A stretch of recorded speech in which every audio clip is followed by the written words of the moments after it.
Selamat datanglah kembali di Wonosobo View. Ini lagi jalan-jalan di Jalan Es Parman, guys. Jalan Es Parman ini jalan yang mengarah ke Margonda arah Semarang, Magelang, Temanggung. Ini lewat jalan ini kalau dari kota. Ini jalan berbodong, dan jalan ini juga untuk mengenang salah satu pahlawan revolusi, yaitu Letnan Jenderal Anumerta Suwando Parman atau Es Parman. Dan memang pada tanggal 4 Agustus 1918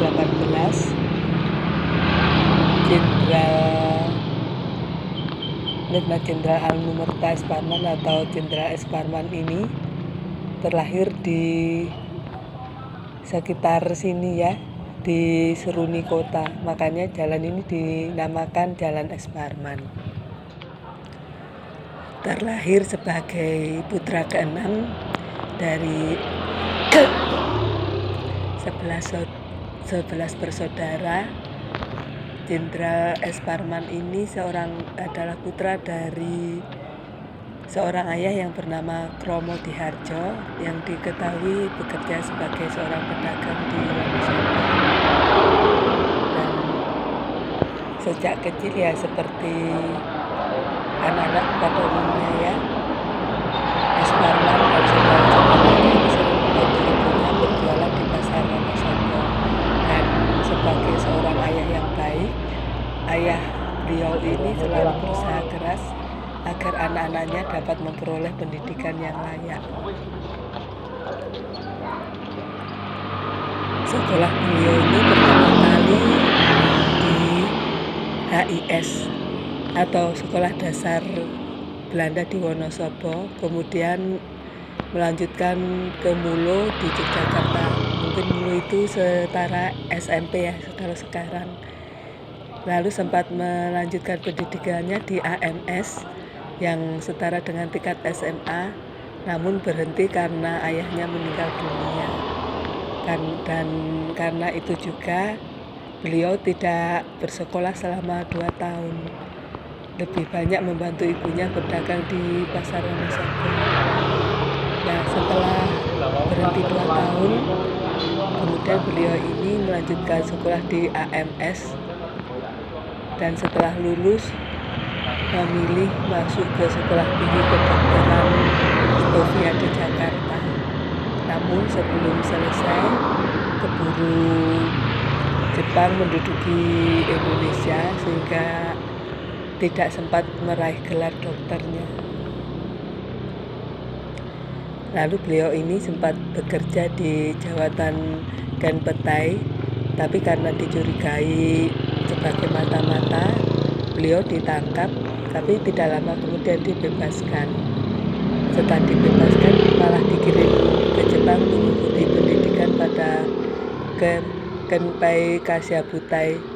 Nah, setelah kembali, beliau ini bekerja di jawatan Genpetai.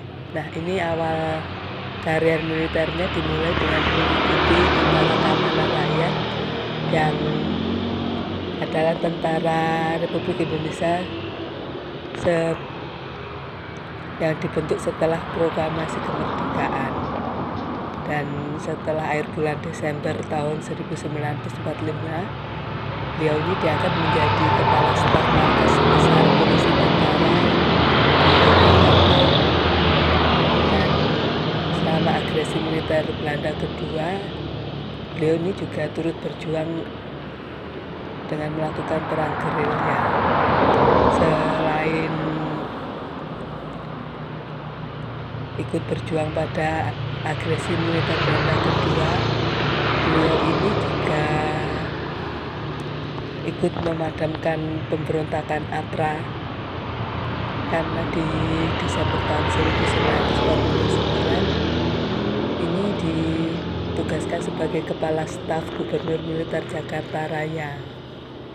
Dan memadamkan pemberontakan APRA ini adalah salah satu keberhasilan beliau.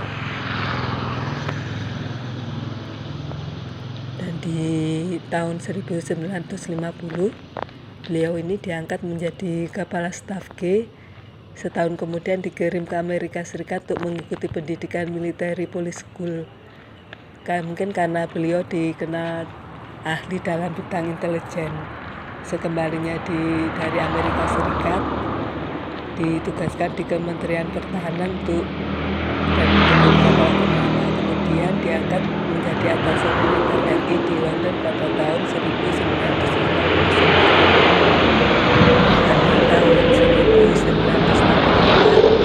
Beliau ini ditugasi sebagai asisten 1 Menteri atau Panglima Angkatan Darat Menpangat Ahmad Yani, dan beliau ini naik pangkat menjadi Mayor Jenderal.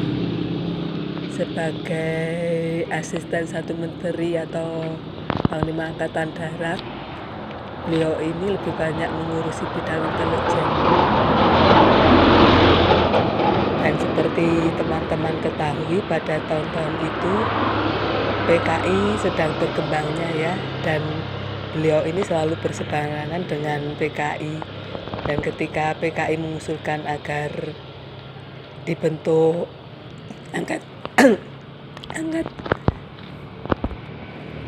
angkatan kelima, yaitu kaum buruh dan petani yang dipersenjatai, beliau ini menolak usul tersebut, dan ini membuatnya dimusuhi oleh PKI, dan mungkin itu yang membuat beliau diculik dan akhirnya dibunuh oleh PKI. Maaf ya, ini suaranya sudah tidak merdu, bin fals, cempreng, serak-serak banjir pula. Maaf kalau mengganggu suaranya.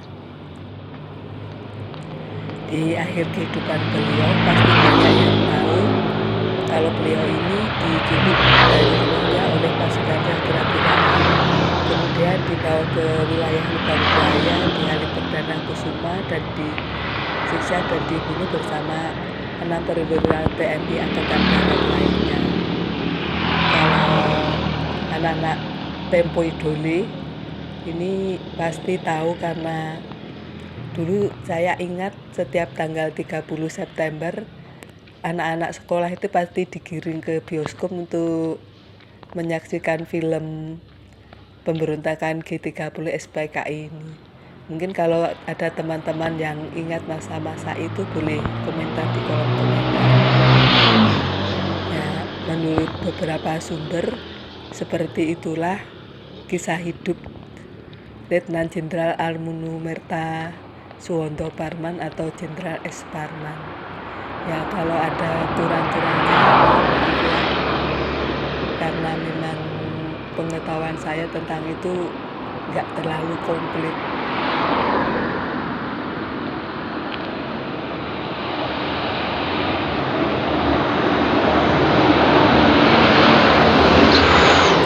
Kaget ada 3 truk lagi balapan, padahal saya lagi jalan di pinggir jalan nih.